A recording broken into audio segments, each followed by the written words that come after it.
Warm welcome, everyone. We're so excited that you are here with us today for our third virtual roundtable of the Intergenerational Advisory Committee of the International and Canadian Child Rights Partnership, the ICCRP. I am Tara Collins, and I am the project director, and I'm a professor at Toronto Metropolitan University and an honorary professor at the Children's Institute at the University of Cape Town. Now, we will like to begin in a good way. And just to flag, we are recording for the purposes of providing access to this wonderful roundtable to people after today. So that is important to be mindful of if you choose to participate in the dialogue today after our presentations. And to start in, as I say, a good way, we want to begin by recognizing that we're all connecting virtually from different places around the world today. And we would like to acknowledge the Indigenous peoples of these various lands who are the original peoples. We express a great debt to these peoples and the lands and nature where we live and work. We are also very grateful to the older generations as well as the younger generations. And so now over to Sachi. Thank you, Tara, and hello, everyone. Thank you for joining our third virtual roundtable today. My name is Sachi Shukul, and I am the Child and Youth Participant Coordinator for the ICCRP. I'm also currently a second-year master's student at the University of Toronto. So just like Tara mentioned, I just want to reiterate some important instructions for today. Our webinar is going to be offered in English, Spanish, and Portuguese.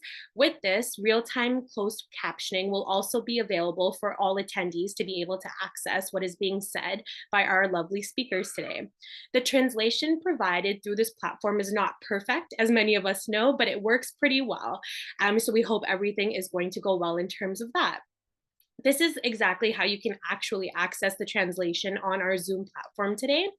So if you take a look at your screen, you would see on the bottom right corner of your panel a button that says closed captions or show captions. So all you would have to do is simply turn that on, and there will be a drop down arrow for you to choose from. And from there, you just select the language that you would like to read the captions in. So for example, because my native tongue is English and I want to be able to read English, whether it's someone speaking in Portuguese or Spanish, I would simply click show captions to make sure that button is toggled on, and then also select the English language to make sure that regardless of whatever language is being spoken, I would be able to understand that in English and be able to read that in English. We also do want to request, if possible, for all attendees to simply change their display name, which you can do by clicking your little profile screen and selecting the three dots. From there, you should be able to choose an option that says change display name. And we just kindly request that you rename yourself based on your chosen name, any preferred pronouns, and maybe even the country that you are visiting us from today online. So for today's agenda, the first part of our roundtable will highlight our Intergenerational Advisory Committee's panelists, who will speak for about 6 minutes each about their perspective on today's theme. There will also be a brief opportunity after all of our panelists have spoken for any questions for clarification from any of the attendees. After this, we will have a dialogue and discussion section. So it's important to ensure that there is an adequate time for this and that we have enough time for us to be able to discuss and for attendees to be able to participate. As time permits, you can either use the chat box or you can also unmute your microphone and verbally contribute based on your preferences. In order to maximize the opportunity for everyone to participate today, we kindly ask that you keep your questions and comments to a maximum of 2 minutes to allow for more engagement and more diverse perspectives to be shared. In order to ask a question of our panelists verbally, we ask that you kindly use the raise hand function or type in the chat that you would like to be unmuted so that you have the chance to verbally ask your question. This is to avoid many people speaking at once, unnecessary background noise, and anything else that we are all aware of that can occur on online meetings. We also do request kindly that you speak slowly, so allow for the real-time translation to capture what you're saying and to appropriately address it in the meeting so that everything that you are sharing is being hopefully very much accurately shared with the rest of the attendees. We're very much looking forward to an awesome discussion, and we're very excited for all of our attendees to showcase all of their hard work and contributions today. So thank you everyone for joining, and on to you again, Tara. So today, as you see in the slide on your screen, we are tackling the valuable topic of challenging problematic concepts and terms that affect children's rights in legal and policy contexts. This was a topic that was generated by the IAC, the Intergenerational Advisory Committee, met young people and children at a recent meeting, and along with the IAC adults, they all decided that this would be an interesting topic for today's roundtable. Just a reminder for those of you who aren't aware, the ICCRP includes intergenerational participation from around the world, and we recognize that there are numerous terms used to describe children's rights, children and young people, that are informed by culture and context. For the purposes of today's webinar, we understand children and young people as all those under the age of 18 in accordance with Article 1 of the United Nations Convention on the Rights of the Child. So now we turn over to our wonderful IAC members. And I want to invite Marley from New Brunswick, Canada, and Victor from Thailand, who are our valued IAC members, to formally welcome you and introduce our fantastic panelists. Over to you, Marley and Victor. Thank you, Tara. And Marley and I are going to have a short conversation. We thought we'll begin that way. To introduce ourselves firstly, but also to talk a little bit about our experiences of being members of ICCRP. So to start with myself, I'm Victor Karunan. I'm based in Bangkok in Thailand. I'm a member of the International Advisory Council of ICCRP. Marley, over to you, a short introduction, and also explain your illuminated background. Hi, I'm Marley. I'm from New Brunswick, Canada. I'm a young person from the ICCRP. And yeah, I don't have much to say. Good. Yeah, I want to ask you to explain your illuminated background, Marley. The lights that you have, you've started celebrating Christmas already in New Brunswick? This isn't for Christmas. This is fairy lights I like to have as a decoration in my Wonderful, wonderful. Because I want to talk about my background as well. As you see, on the beach. I'm not on the beach. It's 11 p.m. at night in Bangkok, but I love to be there because that's how I feel at the moment. Refreshed, meeting all the friends and colleagues from the ICCRP. Marley, let me ask you a question. You've joined ICCRP and been a member for some years now. Tell us when you joined and what is this ICCRP? For those of us who know it, it's a good reminder. But there are many others who will watch this webinar later, which is recorded. So Marley, what is the ICCRP from a young person's perspective? When did you join it? And just a few words of introducing the ICCRP to us. Please go over. Well, I'm pretty sure I joined in 2022 or 2023. And the ICCRP is, as a whole, the Intergenerational and Canadian Child's Rights Partnership. It is an international research network that focuses on children's rights, and its goal is to further the implementation of children's rights in research, policy, and practice. The ICCRP actually has relationships across the world and between people of different generations. And there's a lot of more information if you want more information on the ICCRP on the website. So, Victor, you Yes. have been a part of the committee for a very long time. So, what is the IAC? Yes, let me start in the beginning. I think I first heard of the ICCRP after that conference that was held, I think, in 2015. That's when I retired from UNICEF in 2016, and my good old friend Tara invited me to join this network. So that's how I started, as a very humble member of a global network of children and young people. But then I realized that what was fascinating about this group was that it was intergenerational.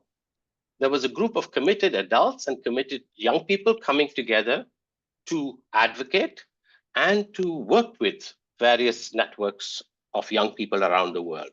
So the IAC was formed a couple of years later, and it is composed of representative of about 14 young people who are involved in concrete projects, activities, and campaigns in their respective countries. They come from all over: South Africa, Brazil, Bolivia, Scotland, and Canada, which is a broad representation of young people around the world. And it's the counterpart of that is about 10 adults who also come from Canada, the US, South Africa, Chile, UK, and me in Thailand. And this group has been working together as an advisory group to provide guidance, support, and advice to the steering committee in terms of various projects, activities, and research that ICCRP carries out. We, unfortunately, were not able to meet physically for many, many years, and then COVID hit. But then in July last year, or this year, we did have that big meeting in Durham where we met each other face to face. So the IAC is, I think, one of the few bodies that is really intergenerational and is an advisory group to the ICCRP.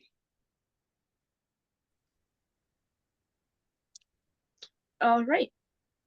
So, Victor, why do we do roundtables, and what's so important about today's topic?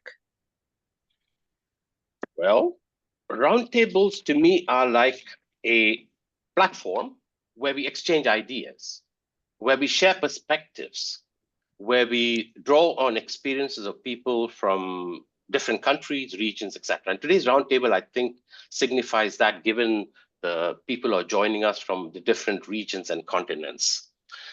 The topic, however, is on the one hand quite academic, but on the other hand, it's also serious implications for the work we do on child rights. Because these are problematic concepts that we deal with when we work on children's rights. And particularly from the legal and policy perspective, I think we as adults, but also as young people, we need to understand more how people are navigating and dealing with the challenges of the legal and policy framework. And I think that's the purpose of the roundtable today.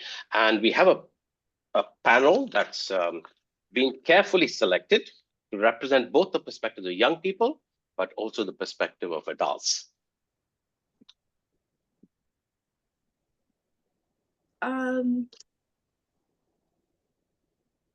So those are some very great points. Would I be able to put a few points onto that? Yeah, yes. I was about to ask you, how do you see the roundtable from a young person's perspective?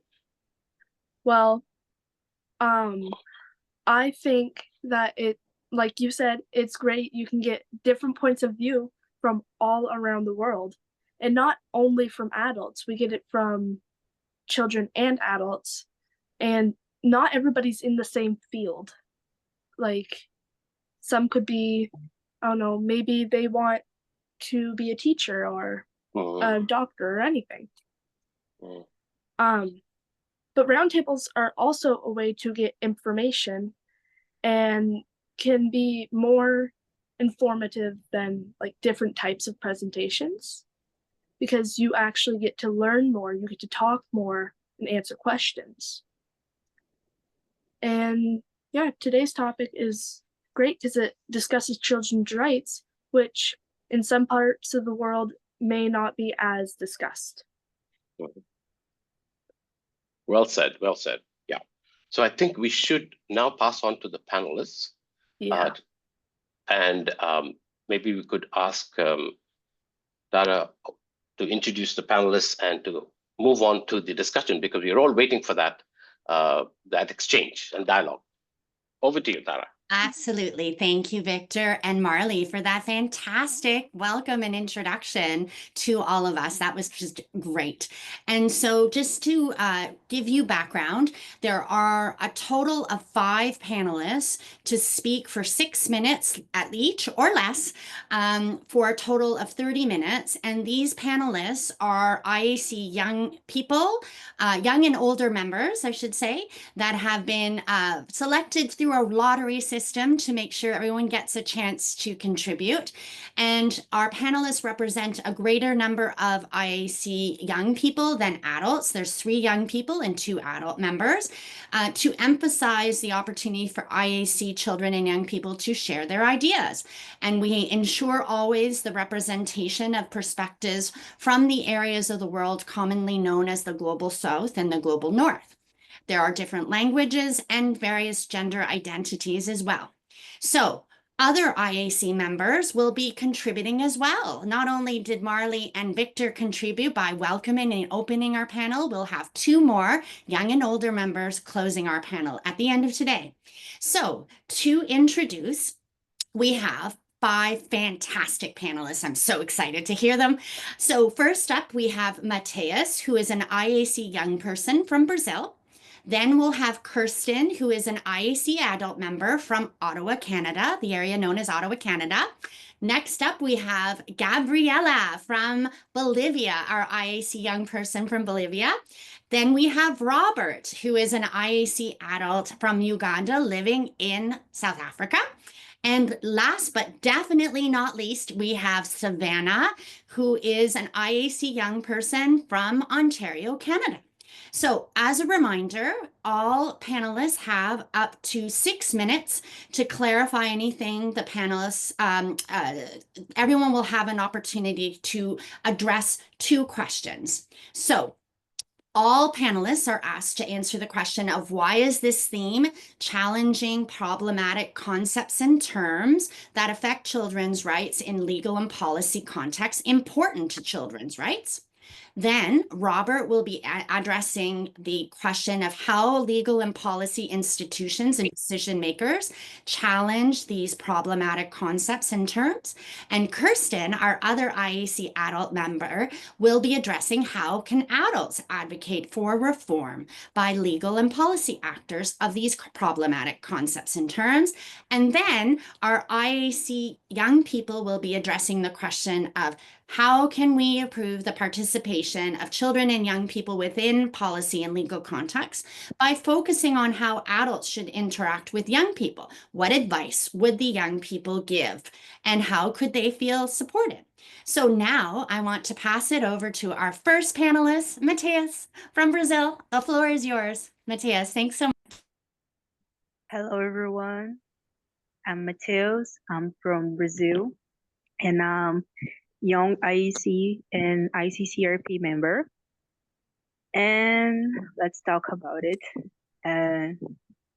I believe that both questions lead with the same purpose, which is how to deal with young people in a respectful way. Young people need to be respected, and that's a question. This involving to not use offensive terms and being inclusive and caring about the feelings of young people. I think this way they can express themselves freely.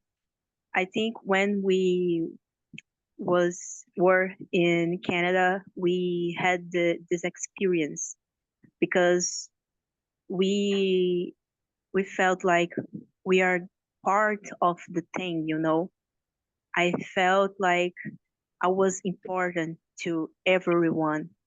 And when we talk about inclusion, when we talk about feelings, I think we are also talking about how we can deal with these people. And I think one of the things can be a question when we are talking about a conversation with young people and adults. It's how adults can talk with us. Like they can use some bad terms and offensive terms. And I think when we are talking about inclusive, we need to hear. We need to hear all of us. That's important. Okay. And I think that's the most important thing. I'm gonna speak Portuguese now, okay? Acho que todas as questões abordadas e tudo que nós temos feito até agora tem sido muito importante. E nós estamos todos fazendo um trabalho e um projeto levando para o mesmo caminho, que seria respeitar uns aos outros e mostrar como as relações entre pessoas jovens e pessoas mais velhas e pessoas adultas podem sim ser respeitosas e levar a lugares muito importantes, de forma simples, com uma comunicação clara e respeitosa. É isso.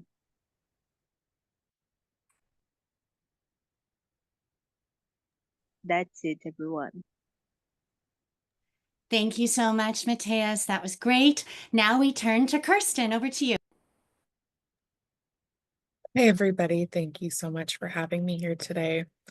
When we look at the theme of challenging problematic concepts and terms, we must understand that that is so parallel to children's rights. Legal and policy frameworks that protect children's rights must be based on clear and accurate definitions of key terms. Unclear and outdated language can actually lead to the misinterpretation or exclusion of certain groups of children, leaving them more vulnerable to rights violations. For example, terms like the best interest of the child can be misconstrued in many different communities, because when we look at a worldwide understanding, what is the best interest of a child? When there's no definition there, it can be misinterpreted due to the place in which people come from, the race in which they come from, the mindset in which they come from.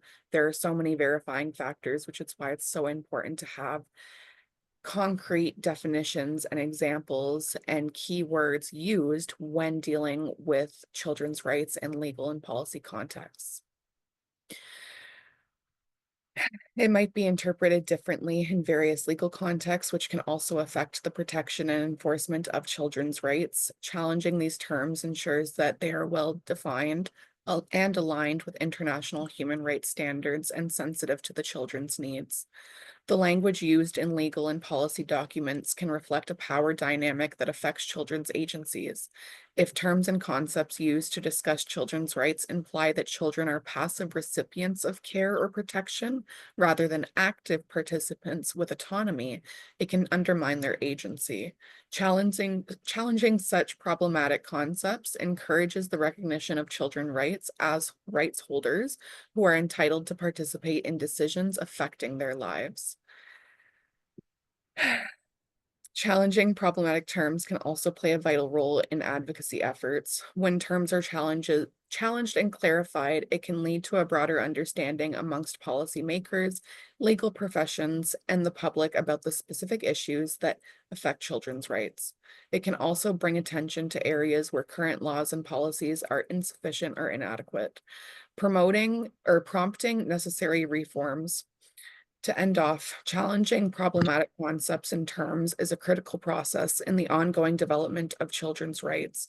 It helps to ensure that children are properly recognized and protected under the law, and that their rights are respected in a way that is both fair and responsive to their evolving needs. As I mentioned earlier, no matter where you are, no matter where you come from, the evolution of child's rights are so different. So similar, but so different no matter where you come from. The need of one child is not going to be the need of another. the need of a family is not going to be the need of another. However, it's extremely important that we are always including children within these conversations. And I think that that's exactly what we're doing here today. How can adults advocate for reform by legal and policy actors of these problematic concepts and terms? Well, adults, particularly those who work with or advocate for children's rights, can play a vital role in advocating for the reform of problematic concepts and terms in legal and policy contexts that affect children. Immediately, Cindy Blackstock comes to mind as she implemented Spirit Bear, a stuffed toy bear that follows her from court case to remind those in the room and those within places of power why she is truly there for the children. Adults can help bring attention to the real-world consequences of problematic terms and concepts by collecting data and stories that show how these affect children. For example, highlighting how vague terms are interpreted differently by courts can demonstrate the lack of inconsistency and fairness in legal outcomes by conducting and publishing research on the implications of certain terms in child protection laws, education policies, or healthcare. Adults can provide evidence that support the need for reform. Research findings can serve as tools in discussions with lawmakers, legal experts, and the public. But additionally, when we look at advocacy, we must also look at the various platforms that adults can use, such as social media, blogs, and community events, to educate the public about the problematic concepts and terms in child's rights. Public awareness can also put pressure on policymakers to act, and said media outlets can also amplify such topics that are so important to us. Lastly, we must think about community engagement because that is most important. Adults can always encourage community participation in advocacy process by organizing rallies, petitions, and awareness campaigns to include child voice. It has been shown time and time again that public pressure can be a powerful tool for initiating legal reforms, and the inclusion of children are at the forefront of that. Thank you. Chimigwech. Wonderful, Kyrstin. Thank you so much. And now we turn to Gabriela, zooming in from Bolivia. Hola, Gabriela. Hola Tara, hola Tara, ¿cómo estás? Bueno, Muy bien. voy a empezar. La primera pregunta, ¿por qué es importante para los derechos del niño el tema de desafiar términos problemáticos que afectan los derechos del niño en contextos jurídicos? El lenguaje es en cierto modo la manifestación externa del espíritu de los pueblos. No solo describe nuestra realidad, sino también la moldea y la transforma. En el ámbito de los derechos del niño, las palabras que elegimos pueden tener un impacto profundo y duradero en sus vidas. Hoy quiero responder a esta pregunta desde mi realidad. En Bolivia existen algunas culturas que creen que el valor del trabajo es un valor muy importante y se debe enseñar desde la infancia, y en otros muchos casos el trabajo es una necesidad. En el aspecto social, cultural, se contempló la ley 548, la ley que dice el Código Niña, Niño, Adolescente, cuyo objetivo de la ley es buscar la protección integral de niños, niñas y adolescentes, otorgando dignidad y seguridad a los niños que están en trabajo infantil. Sin embargo, esta aplicación desencadenó críticas fuertes a nivel internacional, porque podía dar paso a interpretaciones incorrectas, en las cuales el país estaría promoviendo y legalizando la explotación infantil, perpetuando las desigualdades sociales y afectando negativamente la forma en que se entienden, aplican y garantizan los derechos de los niños en contextos sociales, jurídicos y políticos. Estas críticas subrayan la importancia de la terminología y demuestran claramente su papel crucial en la creación, interpretación y aplicación de las normas jurídicas. Por ello, desafiar términos convencionales y cambiarlos por términos descolonizadores, respetando los valores de las culturas, promoviendo términos inclusivos, respetuosos y empoderadores, asegura una claridad en la interpretación jurídica y la eficacia de las normas públicas con inclusión. Elimina estigmas marcados, avanzando un paso más a lo que muchos buscamos: justicia, igualdad y equidad. Les dejo con la siguiente pregunta: ¿cómo podemos, desde nuestras propias esferas de influencia, contribuir a un cambio en la terminología que no solo describa, sino también que identifique y empodere a los niños, niñas, adolescentes y jóvenes? Para la segunda pregunta, ¿cómo podemos mejorar la participación de los niños jóvenes en contextos de políticas centrándonos en cómo los adultos deben interactuar con los jóvenes. En Bolivia, en cambio, para lograr la igualdad y la equidad es un camino muy largo y estamos dando pasos para llegar al camino. Uno de los pasos es la creación de los comités niños, niñas, adolescentes y la creación de los comités de juventudes, que son reconocidos por nuestra ley y brinda espacios de representación y toma de decisiones para ellos y sus pares. En estos comités, las soluciones para las necesidades surgen desde los propios niños, niñas, adolescentes y jóvenes, que son apoyados por diferentes ONGs y son escuchados por el gobierno. Sin embargo, aún se está trabajando para que esta escucha sea una escucha activa y con finalidad. Otro ejemplo es a nivel nacional. En el año 2020, mi persona participó en la primera creación y realización del informe alternativo de los derechos que se envió a la Convención de Niños en Ginebra. Este informe buscaba demostrar la verdadera situación de los derechos en mi país. Encuestamos a más de 2.000 niños, niñas y adolescentes de diferentes regiones de nuestro país y les realizamos las preguntas acerca de cómo perciben el cumplimiento de los derechos básicos y qué recomendaciones le darían al gobierno para el mejor cumplimiento de estos derechos. En este informe, muchos niños, niñas y adolescentes encuestados indicaron que aún hay dificultades para acceder a espacios de participación y si se accede, temen que su voz sea manipulada, tergiversada o simplemente ignorada. Partiendo de este informe, podemos notar que el tema de participación entre diferentes generaciones de una forma horizontal y donde prima el respeto es lejana aún para muchas realidades. Y esto se debe en gran medida por el punto de vista adultocéntrico, que con buena o mala intención se ha arraigado en la cultura, donde se plantea soluciones a partir de suposiciones que hacen los adultos sobre las necesidades de la niñez y adolescencia. Desde mi experiencia, puedo afirmar que para crear un ambiente de verdadera participación intergeneracional es necesario, primero, que prime el respeto entre ambas partes, en un diálogo estructurado e igualitario. Segundo, una escucha activa buscando entender la perspectiva del otro. Tercero, y lo más importante, que los adultos, niños, niñas, adolescentes y jóvenes se vean a sí mismos como aliados del otro y no como salvadores y salvados, reconociendo la autonomía, capacidades, habilidades y los potenciales de liderazgo que cada uno tiene. Gracias. Qué bueno. Muchísimas gracias, Gabriela. And now we turn to Robert, who is an IEC adult member from Uganda, originally living in South Africa. Over to you.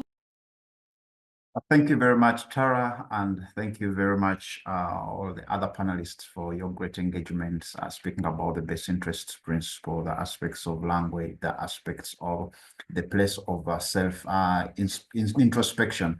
I think that's very important. In terms of why the need to challenge these problematic concepts, in my view, even before you answer that question, I think it's important to contextualize them, and I take a rather different approach. I contextualize them in two areas. One, their internalized problematic concepts, and then their external child concepts. In terms of internalized, from the perspective that there is an addition of the word child to the concept, internalized within. Externalized from the perspective that when you contextualize them, you see that there is a problem. And I think this is very important.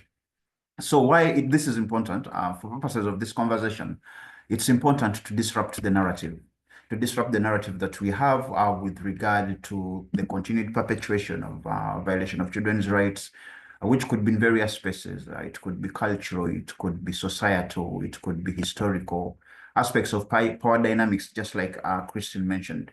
So from an internalized perspective, where the person of the child is added to the concept, we have had aspects such as child soldier, child marriage, child prostitute, child labor, street children, child parents, child convicted and sentenced.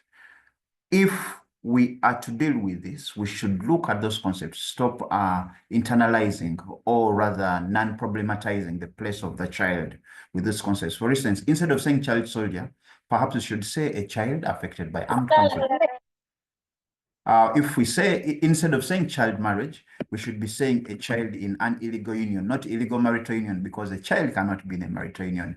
Instead of saying, instead of having the concept of child prostitute, it should be rather a child victim of sexual exploitation instead of child labor, exploitation of children in the workplaces, instead of street children, children living and working on the streets.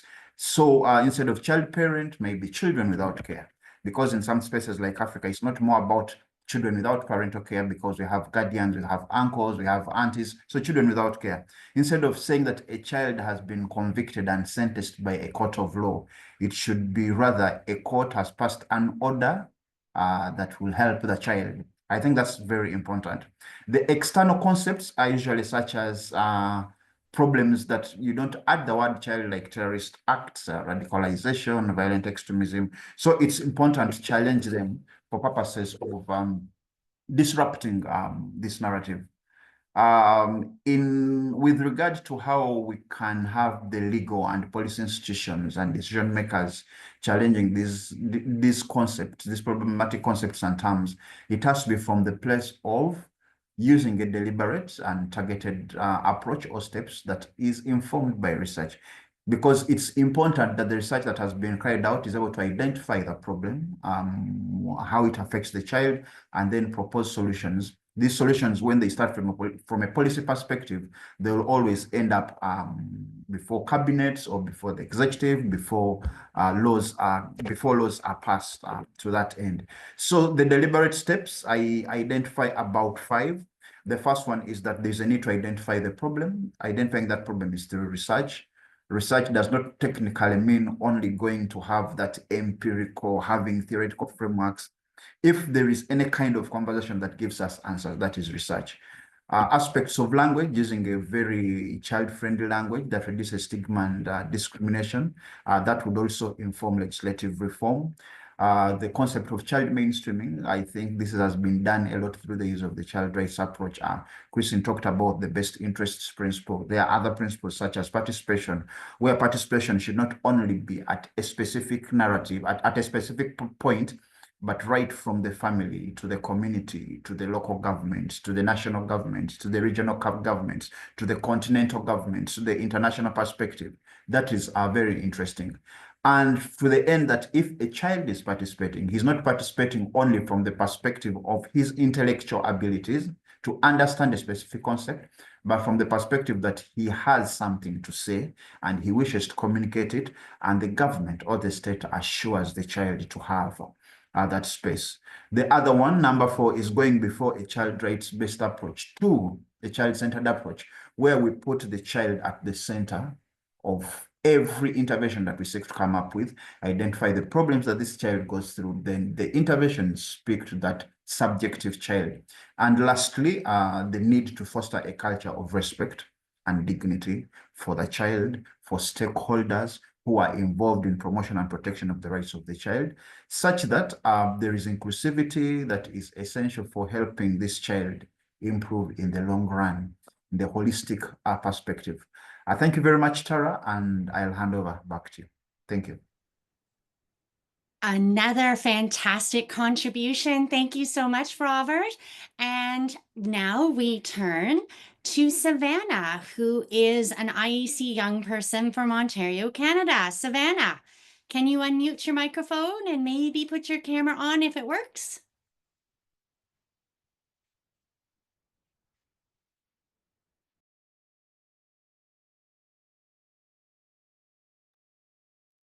Hey, Savanna. How's it working? Can you hear us okay?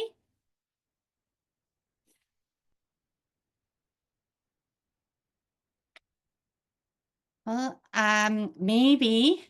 Oh, you're unmuted, so that's really great.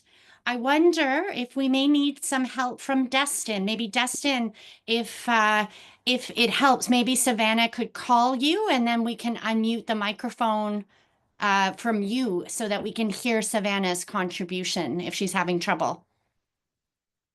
Okay. Hello everyone. Let me just see if that might be an option. Okay, it's not working. It's not working. Okay, let's get creative here. Everyone hold on just a moment. And thank you so much, Destin, who is the adult support worker for Savanna. Thank you, Destin and Savanna. Yes. Okay. So,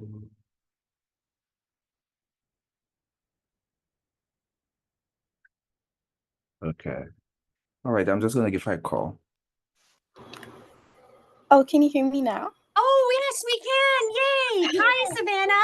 I'm so glad it worked. Thank you, Destin. Savanna, the floor is yours. And if you are able to put your camera on, that'd be great. But if it doesn't work for you, no problem. What's important is that we hear you. Over to you. I'm not sure if the camera's gonna like work. No problem. Yeah. Okay. So I'll be talking about the second question. How can we improve the participation of children and young people within policy context by focusing on how adults should interact with young people? Okay. I think that if adults want to get kids and young people more involved in decisions, it should start with respect. Respect for our ideas and perspectives and our ability to make a difference. I think too often we're either ignored or treated like our thoughts don't carry any real weight because of lack of experience, or maybe it's just a sense of naiveness. We're either ignore. Oh, I already said that. Sorry. But when you show us respect, it changes a lot. It makes us want to speak up and want to get involved. Respect also means listening to us and not just hearing the words that are coming out of our mouth, but really taking in what we're saying. When you interrupt or dismiss us with, you'll understand when you're older, it often makes us feel like our voices don't matter. And honestly, it's how a lot of adults treat young people in conversations about policies. Um, the next part that I will be talking about is being heard. It's tied to respect. Being heard is not just about giving the child or young person spotlight. It's about showing us that what we are saying actually means something. Have you ever been asked your opinion on something only to have been ignored? That's how a lot of young people feel when we share our ideas and nothing happens afterwards. But when you take action on what we share, it builds trust. Even a small action like giving us updates or showing us how our input was used, it can go a long way. For us, if you show us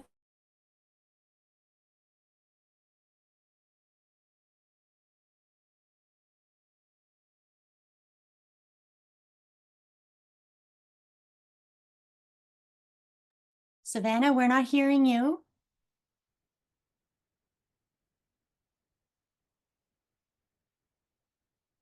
Savanna, are you still contributing?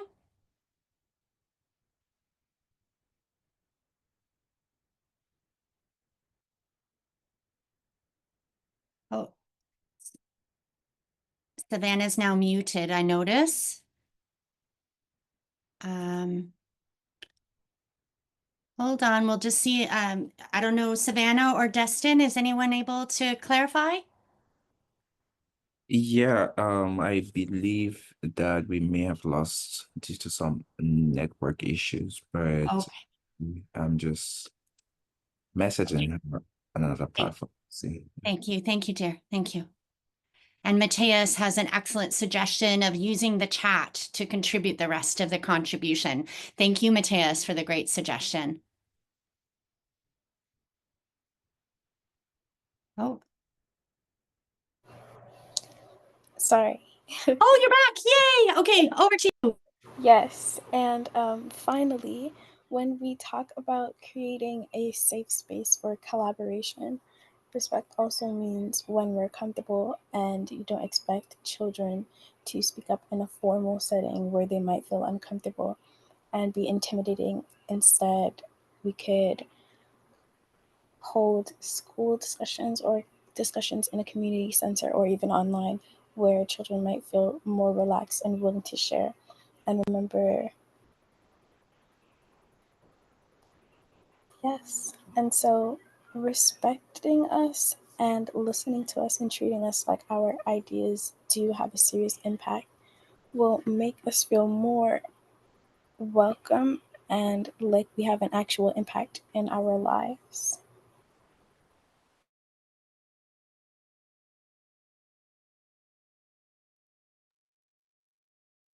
Thank you, Savanna.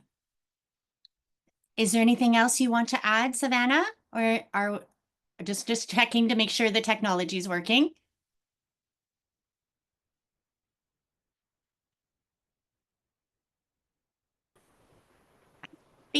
Maybe we're, yeah, I think. What do you think? Is Savanna or Destin able to guide? I think that she did complete her contribution, and I'll say that if there was anything else that she would add, then she would add on the chat. But thank you so much, Savanna. That was amazing. That was amazing. Thank you so much, Savanna, for that great contribution, giving us a lot to think about as well. So big thank you to our 5 panelists. They did a fantastic job. Now we have Sachi, over to you. Thank you, Tara. And I also do want to say a big thank you to our wonderful panelists and all of the wonderful contributions that they shared with all of us today. We are now going to open up the floor to our valued attendees here on the call with us. So we have about 5 minutes for any questions that require clarification from any of our panelists before we move on to our awesome discussion section. So please feel free to type in the chat if you would like to be unmuted and verbally share your question. And then you're also more than welcome to just type it in the chat, and Tara or myself can kind of moderate that. But yes, if you have any questions of clarification from any of our specific speakers, if you have an overall question that you want to maybe get clarified, we would really encourage that during this time. So we have a few minutes for that before we move on to a very exciting part where we are all going to have a nice discussion.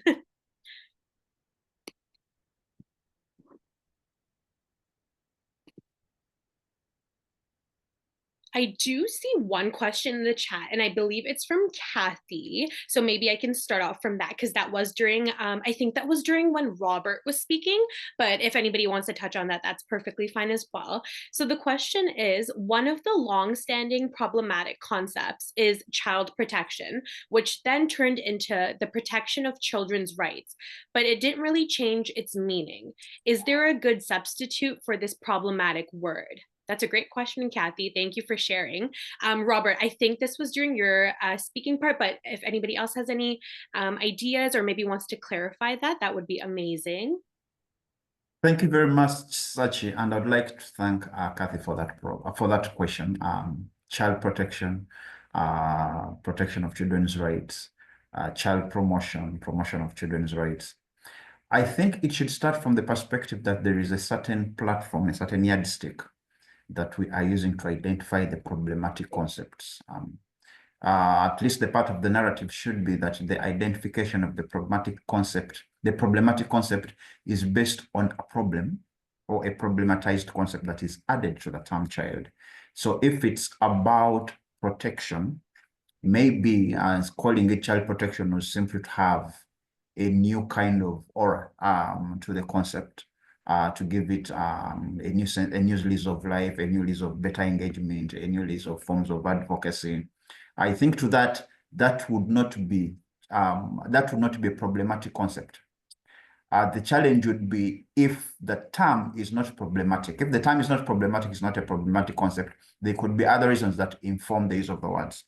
But it's still a good space within which to extend the boundaries, because, for instance, in the Africa Children's Charter, we don't have child prevention. We don't have prevention of children's rights. We have child promotion and child protection. So at one point, the question was, why is it that the Africa Children's Committee does not prevent child rights violations? So we read into the charter by reading prevention into protection and promotion into, prevention into promotion and prevention into protection. So whether we are promoting or protecting, we are able to ensure that whatever we're speaking to has an effect of prevention. But that's a very good question that you asked. I think that the catchword should be, what is the positive or negative aspect of the specific term that is used?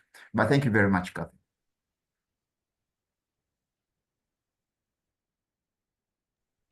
Thank you, Over Robert. to you, Sachi. Wonderful. Thanks, Robert. That's a wonderful response. I don't know if we have any of our other panelists who maybe want to touch on that concept or add their own perspectives. It was a great question, so thank you, Kathy.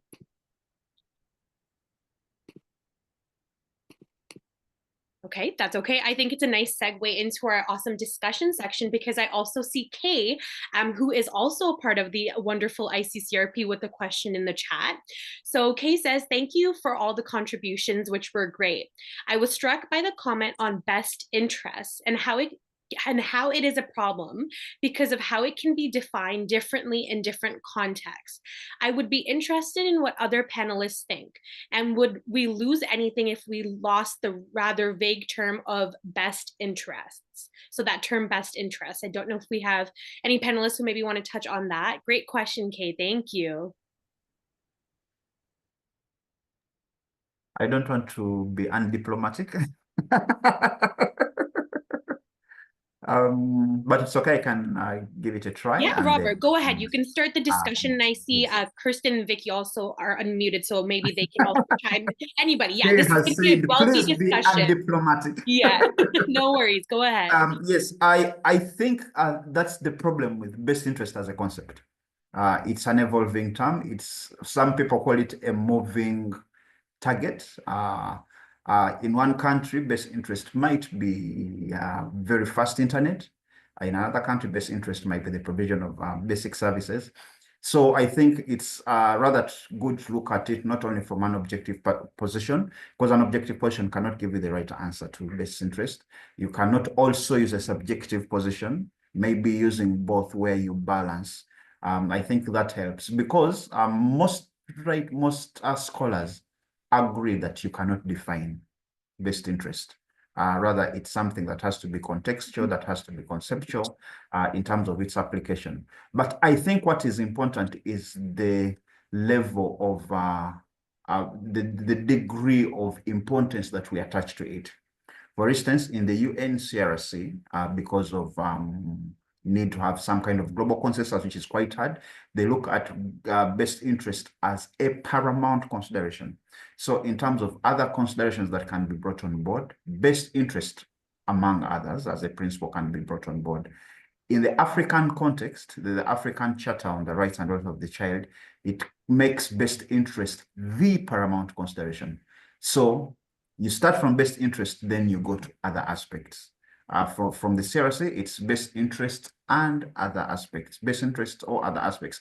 I think using that level of engagement might be safer for the time being. We might drop it and have a vacuum, which might not help us in terms of terminology. But thank you very much. And those are my views. They don't have to be correct. But thank you. And thanks, Kay, for allowing me to be undiplomatic. Over to you, Sachi.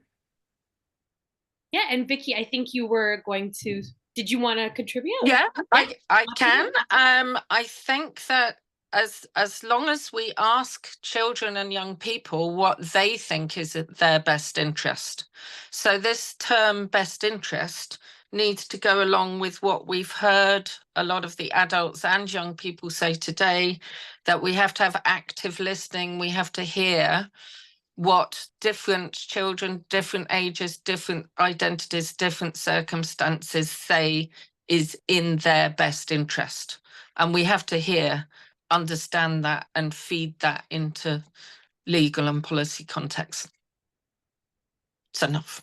So much, Vicky. I just want to check in with our awesome young people, Gabriela, Savanna, and Mateus. Do you maybe have any ideas around that term best interest that you want to share?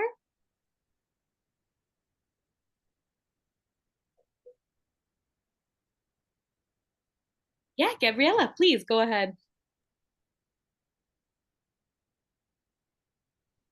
Ooh, you're muted. Ahora sí. Bueno, para lograr el término de un mejor interés, primero es designarnos roles desde mi punto de vista. Es decir, designarnos roles en un punto de vista igualitario. A veces no tenemos las mismas condiciones, pero sí podemos tener la misma potestad de poder decir las ideas y que se nos escuche de la forma debida.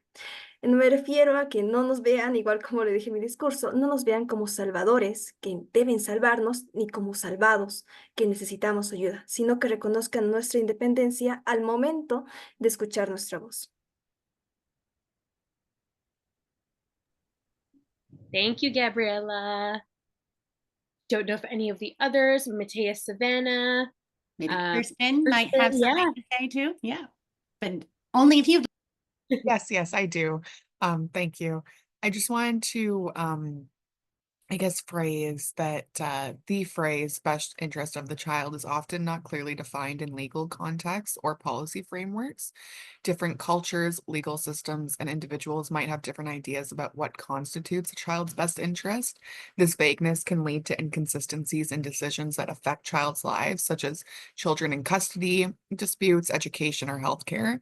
The lack of a universal, precise definition creates an ambiguity, making it difficult for courts, social services, and policymakers to apply it consistently. This can lead to outcomes that might not actually reflect the best interest of the child. And I think, as it was reiterated today by so many young people, is that the best interest of themselves might not be the best interest for everyone. And the best interest that I have for my child might not necessarily be the best interest that another parent has for their child, or that the child has for themselves. And I think that that's really the biggest takeaway from this, is that when we look at child rights, it's extremely important that we are focusing on what that child needs, what that child wants, and the evolution of that child. And it was said today that, it's not necessarily about putting a spotlight on this child, but ensuring that the things that they want changed, the things that they want implemented, the things that they want corrected, truly are being moved forward in the ways that they need and want for the best interest of themselves. So thank you. That's beautiful. Thank you, Kyrstin. Over to Victor. I see your hand is up.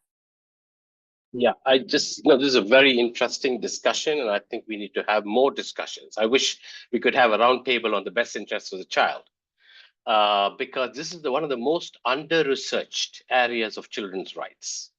Under-researched meaning there's no PhDs written on it.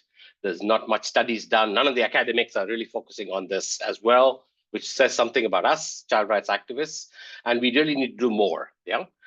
In my view, there are three things important. If you take it within the framework of the CRC, what were they trying to do in the Convention on Rights of the Child? The first, they tried to set a standard. Yeah, the best interest child is an aspirational standard, in a way, to promote children's rights and to facilitate children's participation, their views, etc. So it's a standard that they want adults and others to respect. The second is that clearly the best interest gives preference to children over adults. That is clear. And that's a more radical and sensitive part of the debate on the best interests, where lawyers and judges are asked to rule, giving priority to the interests of the child in a divorce case, for example. And that's a controversial one. And we haven't done much research on that. Number three, this is the most important, is how do you balance the best interests of the child with the best interests of the parents? With the conflict in the US, and that's why the US hasn't signed the Convention on the Rights of the Child, for example. How do you compare the best interest of the child with that of parents, of family, of community, and the nation? Yeah. So that's the way in which we need to have a broader perspective to understand the best interest of the child vis-a-vis all the interests, whether the family comes first, whether the nation comes first, whether the parents come first, and so on. That's the problematic, I think, the conceptual problem that we need to deal with. So it's an excellent area to have further discussion. But thanks for the perspectives that have come out here. Thank you so much, Victor. And I just want to flag, we have a new question from an anonymous participant, which we'll come to very shortly. But I just want to flag to our IAC young and older members, there is a new comment from the Kathy Vandergrift in the chat concerning this particular topic. So we'll just finish up this topic by one last opportunity to consider what Kathy Kathy is suggesting, and hello, Kathy, good to have you with us today. Rather than define best interests alone, Kathy says, does it help to understand the whole sentences in which it is used, which is almost always relative to the interests of others. And it is used to lift up interests of children when otherwise interests of adults dominate. Most of the articles in the convention where it is used help to ensure children are considered. When we see it in relationship with the interests of others, it is about weight given to children. And thank you so much, Kathy. I think some of the young people were flagging this perspective as well as some of the adults as well.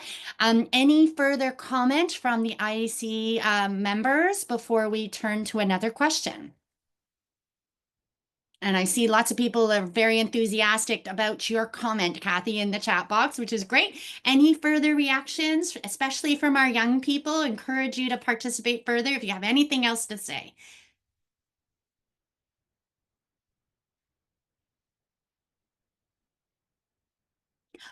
Okay, I think everyone's in agreement with you, Kathy, at this moment, so that's fantastic. And yes, we'll have to think about what else we can do on this topic collectively moving forward. I think there's definitely more work to be done, as Victor is suggesting. So we'll turn now to the question that has been posed by a participant in today's roundtable. And the question is as follows. Thank you very much for the great discussions.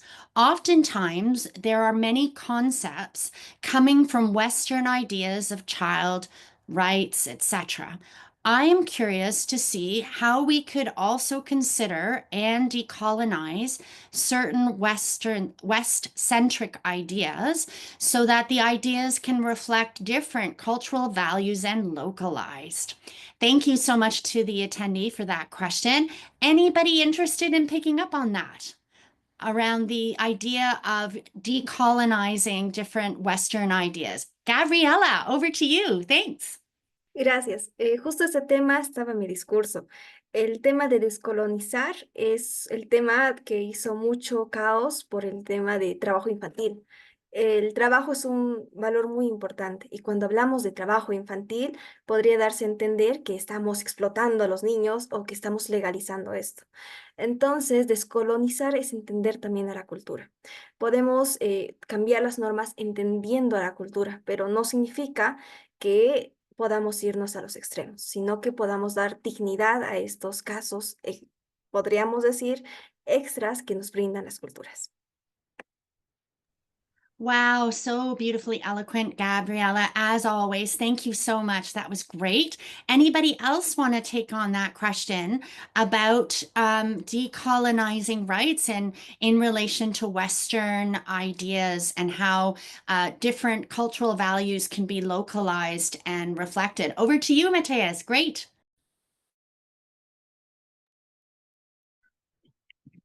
So I think a great way to change this is do not deduce our problems, because the problems in the USA are different. The problems of Brazil, Bolivia, and our problems are different. I think do not deduce our problems. It's a good way to change this reality. Absolutely. Thank you so much, Mateus. Great, great, great, great. Any other contributions? I know a lot of you have been doing lots of thinking about this particular topic. So any other IAC member want to contribute?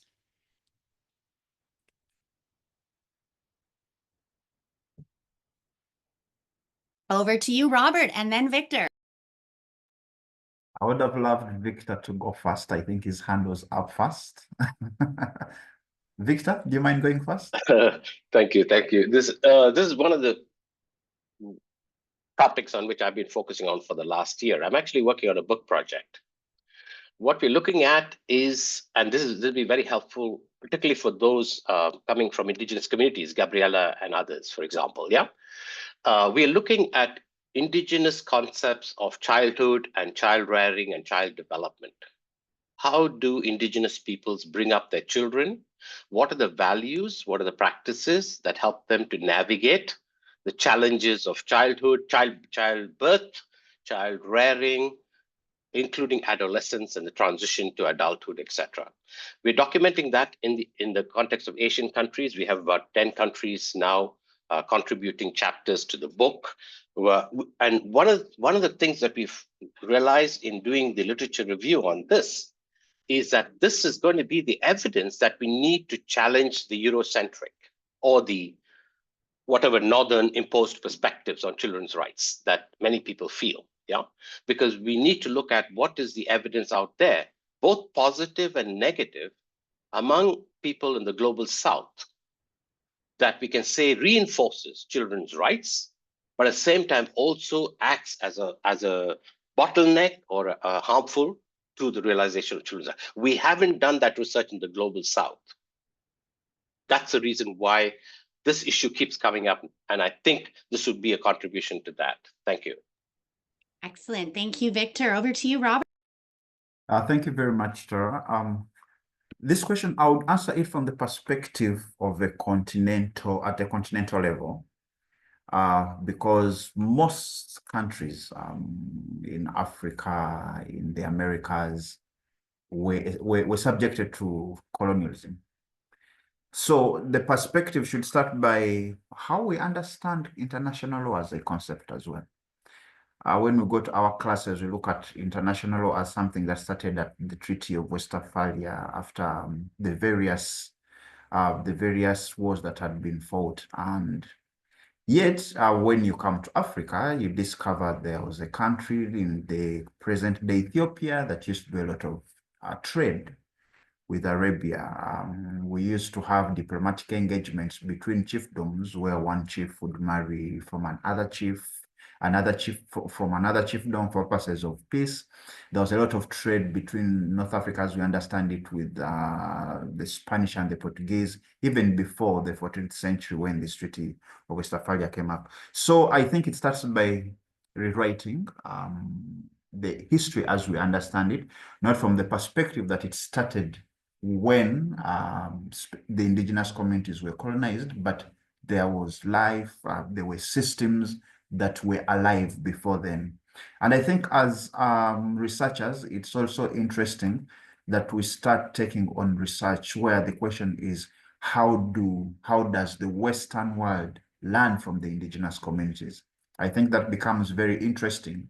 If we are talking about, let's say, a child rights system, how would the Committee on the Rights of the Child learn from the African Children's Committee? I think that's very important.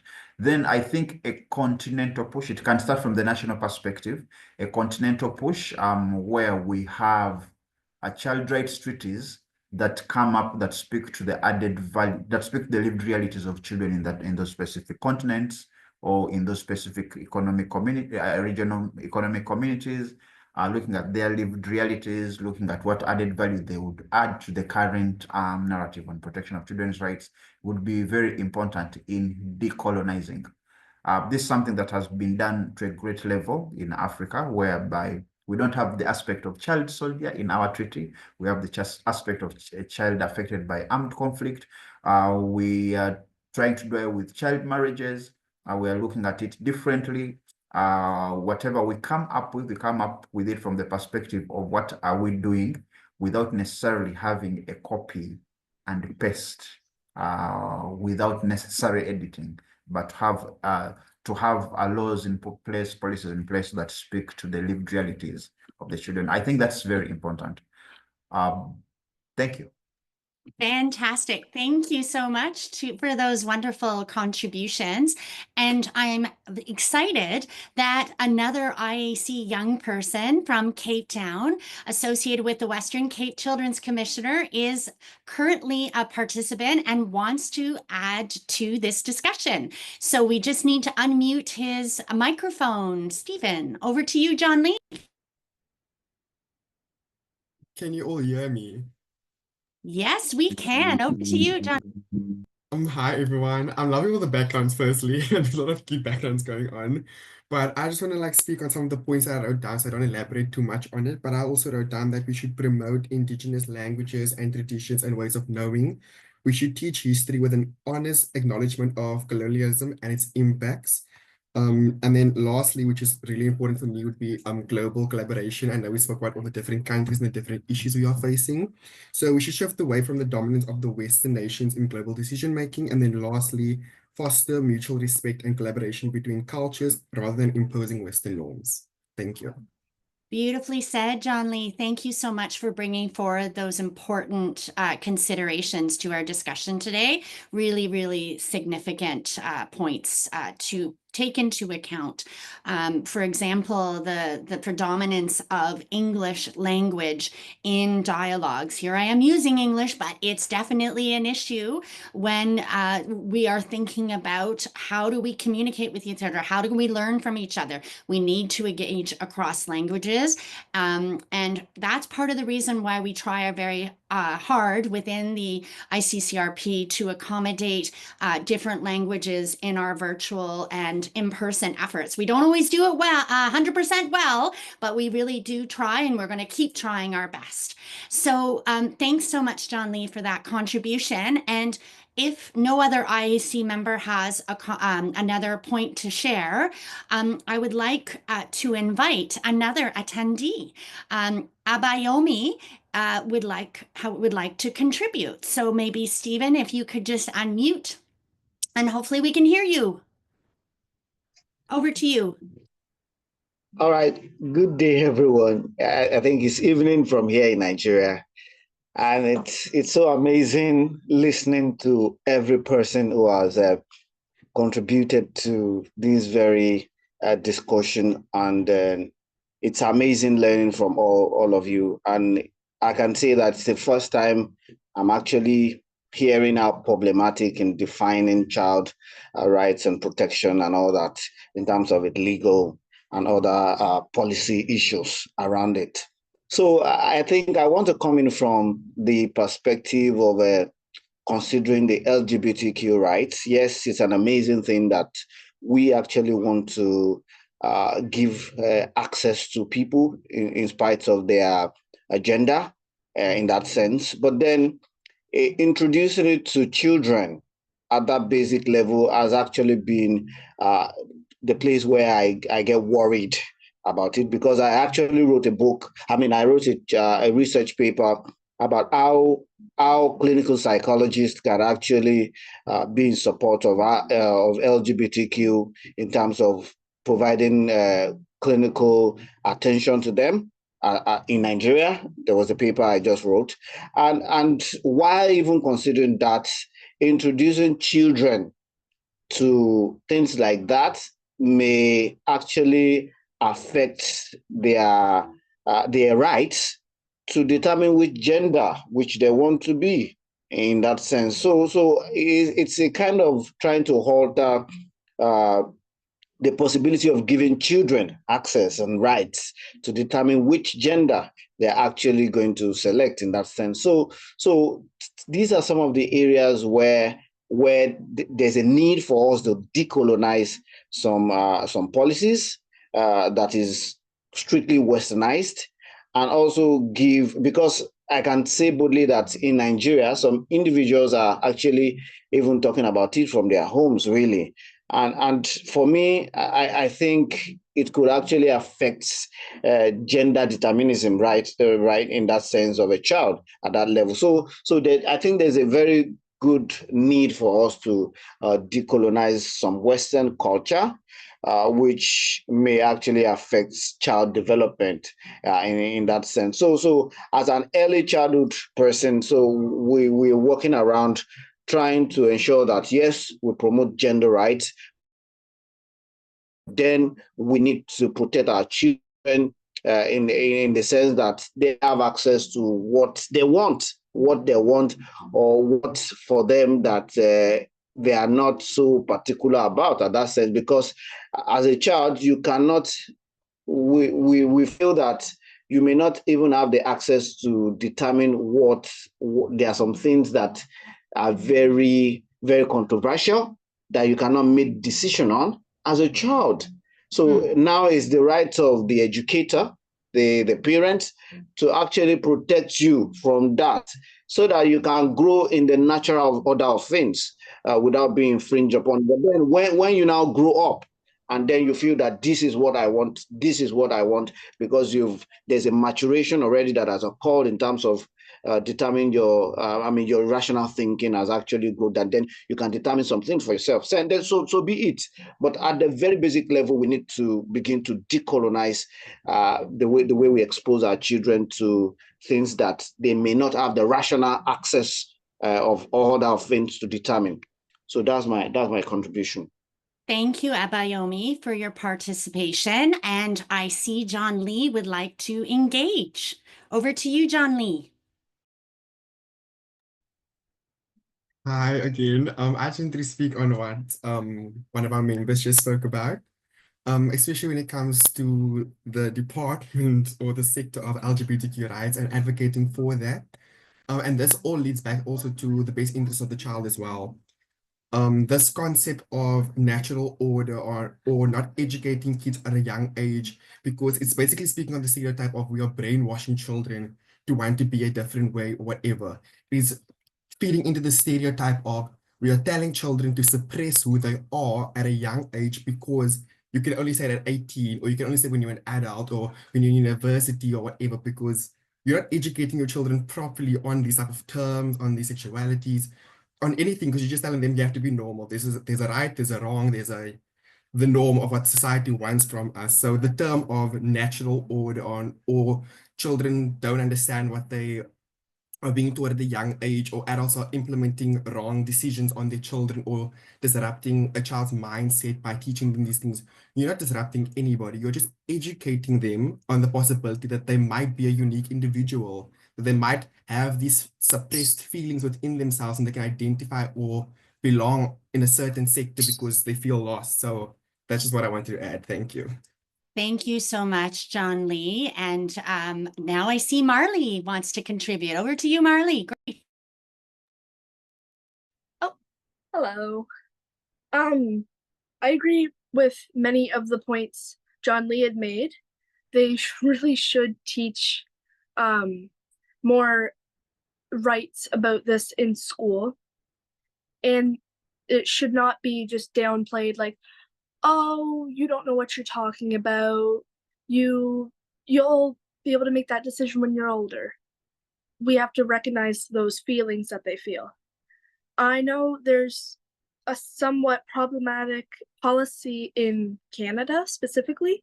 I'm not sure if this is implemented other places as well, but policy 713 in Canada, there are some problematic parts of it, like how if you decide to come out at school, or say you're trans or something and choose to identify differently, they have to tell your parents. There's no way around it. You can get somebody to help you tell your parents, but you need to tell your parents. There's no way around it.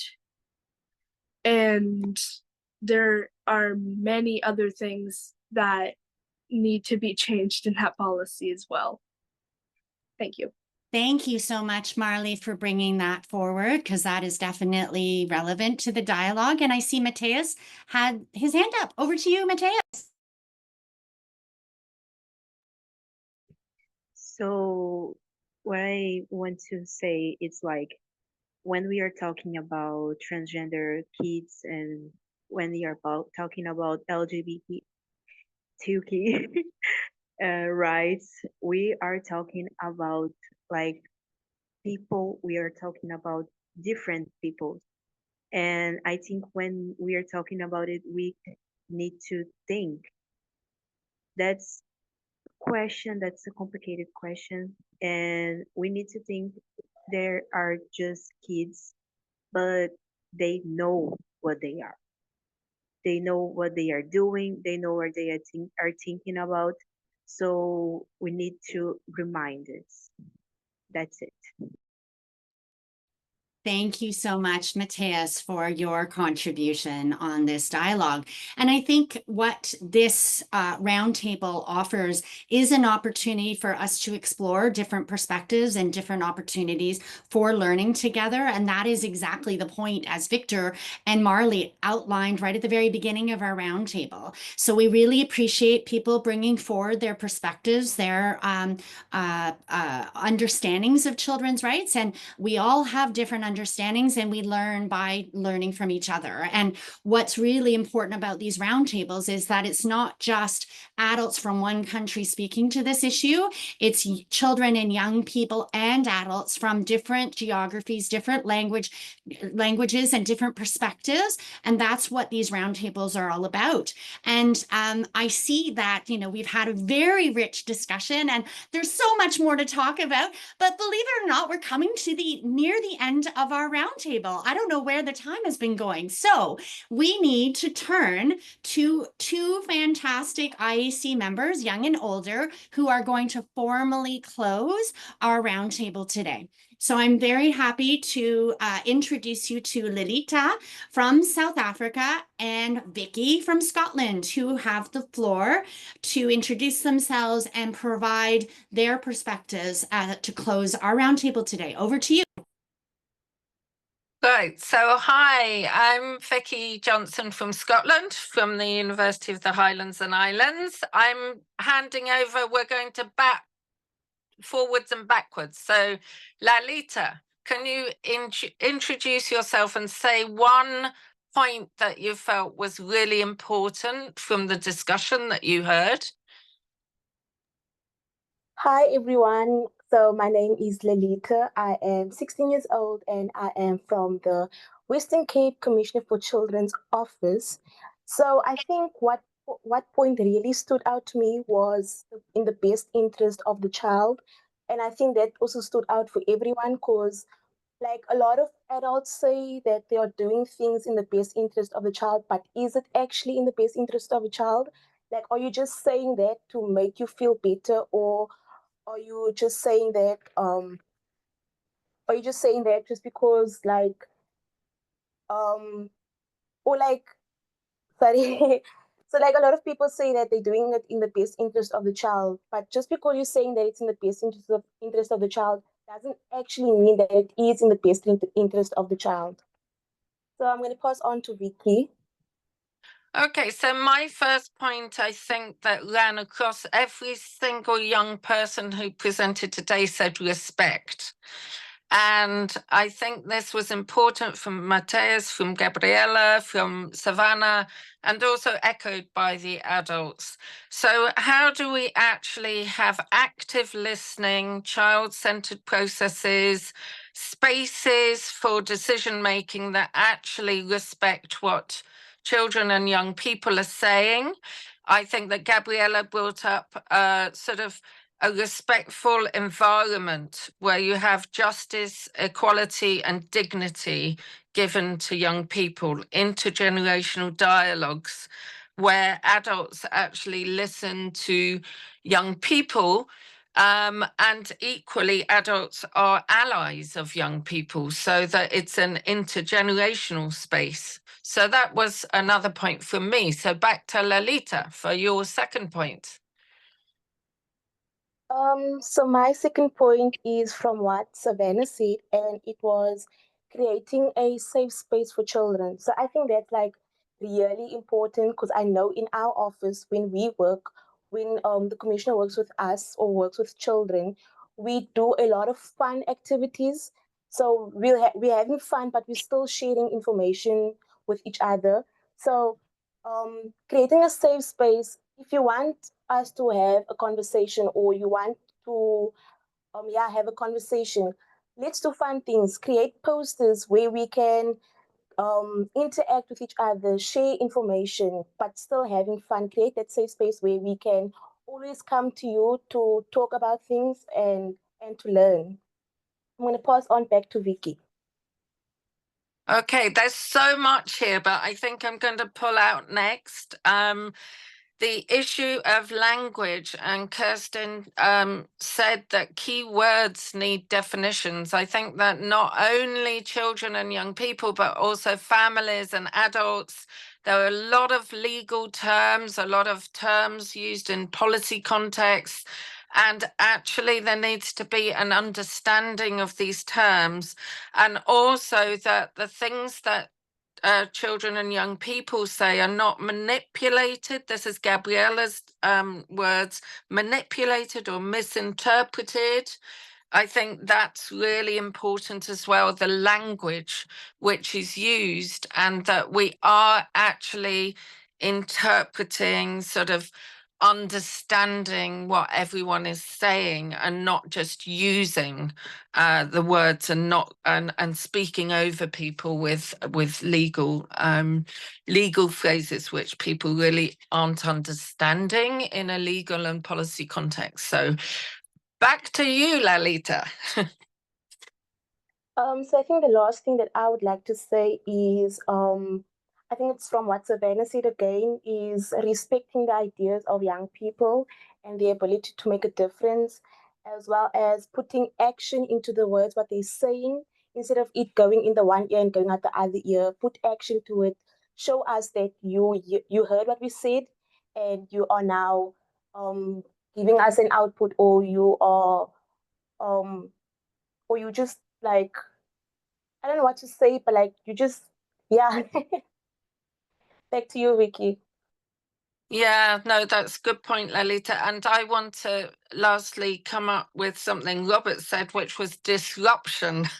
So it also links to the decolonization. So we need to get rid of some of the assumptions and some of the ways that we label children who are working. I think that Gabriela, you also brought that up, and also Savanna, about actually understanding the lived realities of children and young people's lives, and actually taking away some of the assumptions, whether that's if you're coming from outside that cultural global context, and actually really listening again and understanding, having child-centered processes and approaches.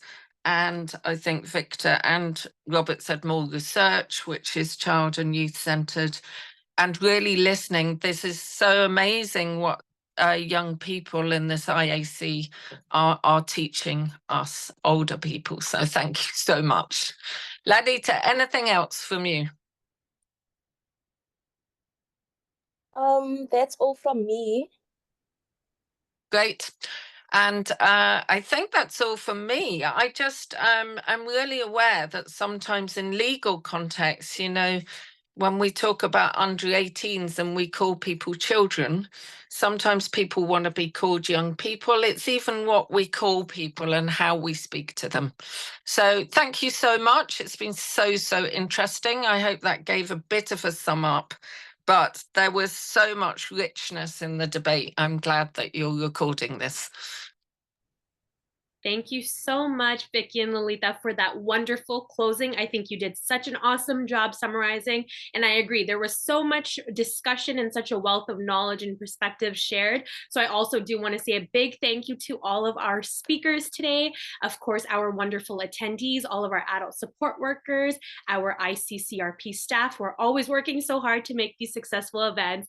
So thank you, everyone. This event would not have been possible without all of you.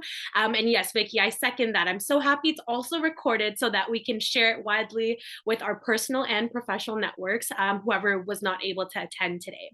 So thank you so much, everyone. As our event has now come to an end, we want to just kindly ask that you take the next few minutes to fill in a very brief survey that will pop up on your screen once you leave our event today.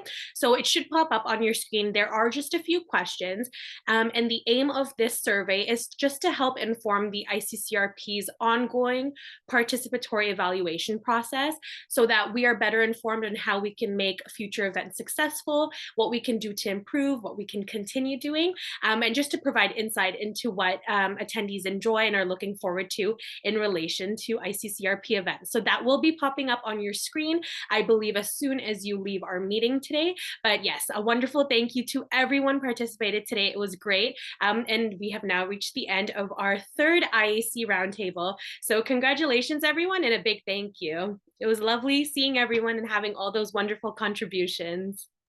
Thank you so much, everyone. You were all fantastic. Thank you, thank you. Thank you. All the best to you.